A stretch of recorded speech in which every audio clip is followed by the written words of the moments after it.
मैं सुमति कुमारी MDC paper Santhal विद्रोह के बारे में वर्णन कर रही हूँ। तो देखते हैं कि संथाल विद्रोह 1855-56 ईस्वी में हुआ था। संथाल विद्रोह मुख्य रूप से संथाल क्षेत्र में घटित हुआ था। यह विद्रोह संथाल हुल विद्रोह, सिद्धू कान्हू का विद्रोह आदि नामों से जाना जाता है। कहने का मतलब है संथाल विद्रोह को अनेक नामों से जाना जाता है। संथाल विद्रोह, संथाल हुल विद्रोह, सिद्धू कान्हू का विद्रोह, इन सभी नामों से जाना जाता है। हुल का अर्थ है क्रांति। हुल का अर्थ क्या होता है? क्रांति या विद्रोह या आंदोलन आदि। इस विद्रोह को मुक्ति आंदोलन और खूनी विद्रोह भी कहा जाता है। यानी कि हम लोग देखें संथाल विद्रोह को संथाल विद्रोह, हुल विद्रोह, सिद्धू कान्हू विद्रोह के अतिरिक्त मुक्ति आंदोलन और खूनी विद्रोह का भी नाम से जाना जाता है। कार्ल मार्क्स की पुस्तक दास कैपिटल में, जो कार्ल मार्क्स हैं उनका पुस्तक का नाम है दास कैपिटल, में संथाल विद्रोह को भारत की प्रथम जन क्रांति कहा है। यानी जो कार्ल मार्क्स थे उन्होंने एक पुस्तक लिखा, उस पुस्तक का नाम है दास कैपिटल। दास कैपिटल में कार्ल मार्क्स लिखते हैं कि जो संथाल विद्रोह था वह प्रथम जन क्रांति विद्रोह कहा है। यह अंग्रेजों के खिलाफ प्रथम सशस्त्र जन संग्राम था। यानी कि अंग्रेजों के खिलाफ यह पहला सशस्त्र यानी हथियार के साथ जन संग्राम यानी जनता का यानी लोगों का यह संग्राम था। संथाल विद्रोह के मार्गदर्शक साम टुडू थे। यानी संथाल विद्रोह जो हो रहा है उसका मार्गदर्शक नेतृत्व रास्ता दिखाने वाले कौन थे? साम टुडू। यह विद्रोह सिद्धू कान्हू चांद भैरव तथा इनके दो जुड़वा बहनें फूलो और झानो के नेतृत्व में घटित हुआ। अब पूछेगा संथाल विद्रोह जो है वह किसके नेतृत्व में हुआ था? तो सिद्धू कान्हू चांद भैरव, ये चारों भाई थे। इसके अलावा इनके दो बहन थी फूलो और झानो। अब संथाल विद्रोह का मुख्य उद्देश्य क्या था कि लोग इस विद्रोह को क्यों किया? तो इसका मुख्य उद्देश्य था विदेशियों का राज हमेशा के लिए ख़त्म करना। यानी यहाँ पे जो अंग्रेज लोग कब्जा किया हुआ था झारखंड में, यानी यहाँ से अंग्रेजों को सदा के लिए खदेड़ देना, बाहर कर देना। दिकुओं परेशान करने वाले बाहरी लोग को भगाना। यानी यहाँ के आदिवासी यानी झारखंड के आदिवासी झारखंड से बाहर वाले लोग को दिक्कुओं कहकर पुकारते थे, दिक्कू कहकर पुकारते थे। यानी झारखंड से जो बाहर थे तो उन लोग को भी यहाँ से बाहर खदेड़ना था।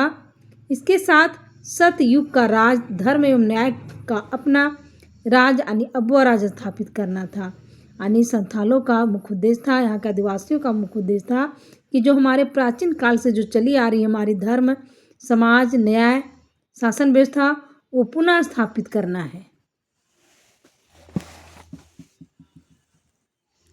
संथाल विद्रोह के प्रमुख नेता सिद्धू एवं कान्हू ने घोषणा की कि ठाकुर जी यानी भगवान उन्हें निर्देश दिया है कि आज़ादी के लिए सभी संथाली एकत्र होकर हथियार उठा ली। यानी कि जो संथाल विद्रोह का जो प्रमुख नेता थे कान्हू, उन्होंने घोषणा किया सिद्धू और कान्हू कि भगवान जी ने हमें निर्देश दिया है कि आज़ादी के लिए यानी झारखंड में आज़ादी के लिए संथाली लोग एकत्र होकर हथियार उठा ली। यानी सिद्धू कान्हू का कहना था कि भगवान जी हमें भेजे हैं, इसलिए भेजे हैं कि झारखंड को आज़ादी करना है और भगवान हमें कहा कि हथियार आप लोग उठा लो और संथाल लोग को एकजुट करो।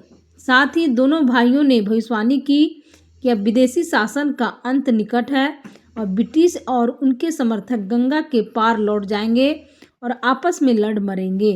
और इन दोनों भाई सिद्धू और कान्हू ने भविष्यवाणी किया कि अब विदेशी शासन हमारा अब यहाँ पे झारखंड में नहीं चलेगा, अब वह अंत होने वाला है और ब्रिटिश उनके समर्थक जो ब्रिटेन के लोग थे, जो ब्रिटिश शासक था, जो ब्रिटिश अंग्रेज अधिकारी थे, अंग्रेज लोग थे जो झारखंड में शासन कर रहे थे, वो लोग और उनके समर्थक जो महाजन साहूकार जमींदार ये लोग सभी गंगा से पार लौट जाएंगे और आपस में खुद लड़कर मरेंगे।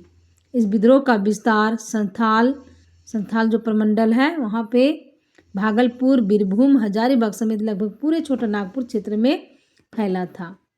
इस विद्रोह का नेतृत्व हजारीबाग चतरा चट्टी में अर्जुन मांझी, लुबाई मांझी एवं भैरव मांझी ने तथा बीरभूम में गोरा मांझी ने किया। यानी कि उस समय चतरा जो है वह हजारीबाग में ही था, तो हजारीबाग का नेतृत्व करता अर्जुन मांझी और लुबाई मांझी, ये सभी थे। 30 जून 1855 को भोगनाडीह गांव में 400 गांवों के लगभग 10,000 प्रतिनिधियों ने भाग लिया और विदेशी सत्ता के खिलाफ विद्रोह का बिगुल फूका। यानी जो इसका पहला जो सभा हो रहा है वह 30 जून 1855 को हो रहा है। कहाँ पे हो रहा है? तो भोगनाडीह गांव है, जहाँ पे आसपास के 400 गांव के लोग वहाँ पे आते हैं और 400 गांव के लोग जिसमें 10,000 की इसकी जनसंख्या होती है, और ये लोग भोगनाडीह गांव में सभा का आयोजन करता है और वहाँ पे विदेशी सत्ता के खिलाफ विद्रोह का ये लोग बिगुल फूंकता है। भोगनाडीह की सभा में सिद्धू को राजा, कान्हू को मंत्री, चांद को प्रशासक तथा भैरव को सेनापति चुना गया। यानी इस सभा में, यानी भोगनाडीह के सभा में सभी को अपना अपना काम सौंपा गया, जिसमें सिद्धू को राजा बनाया गया, कान्हू को मंत्री, चांद को प्रशासक तथा भैरव को सेनापति चुना गया। इन सब लोग को अपना अपना काम सौंप दिया गया। इस विद्रोह के जो प्रमुख नारा था अपना देश अपना राज, यानी संथाल विद्रोह का जो नारा था अपना देश अपना राज तथा जमींदार, महाजन, पुलिस और सरकारी कर्मचारी का नाश आदि था। यानी अपना देश अपना राज तथा यहाँ के जो जमींदार, महाजन और पुलिस सरकारी कर्मचारी का नाश हो। जुलाई 1855 ईस्वी में जनरल लाइड और मेजर बारो के नेतृत्व में अंग्रेजी सेना का संथालों से करारी हार का सामना करना पड़ा। यानी एक तरफ संथाल लोग और दूसरी तरफ अंग्रेज अधिकारी, जिसमें जनरल लाइड, मेजर बारो था, लेकिन दोनों यानी संथालों और अंग्रेजों में भिन्नत होता है, संघर्ष होता है, जिसमें अंग्रेजों की हार होती है। संथाल विद्रोह के दौरान महेशलाल एवं प्रताप नारायण नामक 2 दरोगा की हत्या कर दी जाती है। जो संथाल विद्रोह में जो आदिवासी लोग थे, विद्रोही लोग थे, वे लोग 2 अंग्रेज अधिकारी को, जो महेशलाल और प्रताप नारायण नामक 2 दरोगा था, उसको हत्या कर दिया गया और संथाल विद्रोह को दमन करने हेतु सिद्धू कान्हू पर 10,000 रुपया का इनाम की घोषणा किया गया। अब अंग्रेज अधिकारी लोग देखा कि हमारे जो समर्थक लोग हैं वो लोग का हत्या कर दिया जा रहा है, यानी संथालों के द्वारा हत्या कर दिया जा रहा है, थाना जला दिया जा रहा है, दफ्तर को लूटा जा रहा है। तो इससे अंग्रेज अधिकारी लोग डर गए और संथाल विद्रोह का जो प्रमुख नेतृत्व करता थे सिद्धू और कान्हू पर 10,000 का इनाम रखा कि जो भी व्यक्ति सिद्धू कान्हू को पकड़वाएगा उसको हम 10,000 रुपया इनाम में देंगे। संथाल विद्रोह के प्रमुख नेतृत्वकर्ता सिद्धू को 1855 ईस्वी में पकड़कर फांसी दे दी गई। यानी सिद्धू जो थे वो पकड़ा गए जाते हैं और उनको फांसी दे दिया जाता है। इसके बाद चांद भैरव को बढ़ेत में गोली मारकर हत्या कर दी जाती है। उसके बाद 2 भाई और जो चांद भैरव थे उन दोनों को गोली मार दिया जाता है। कहाँ पे? बढ़ेत में।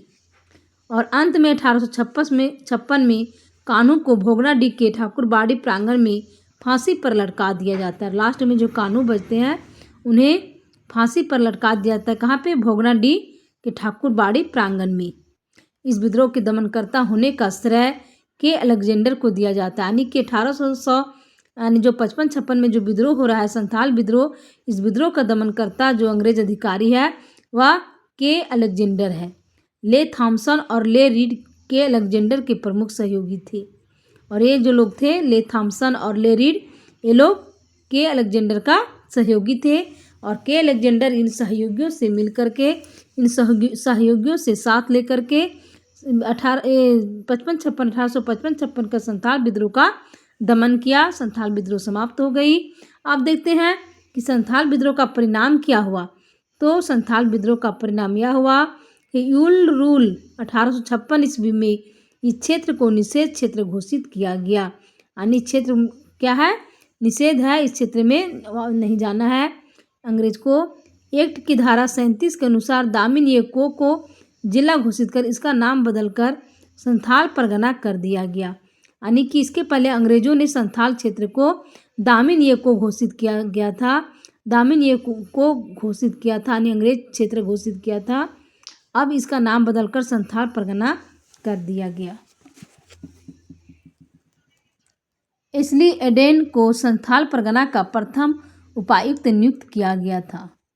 संथाल विद्रोह को दबाने के लिए मार्टिल्लो टावर का भी निर्माण कराया गया था। यानी अंग्रेज लोग इस क्षेत्र को अच्छे से नहीं जानते थे, इसलिए मार्टिल्लो टावर का निर्माण किया, जहां पर अंग्रेज अधिकारी उस टावर पर चढ़कर क्रांतिकारियों को, आदिवासियों को देखते थे।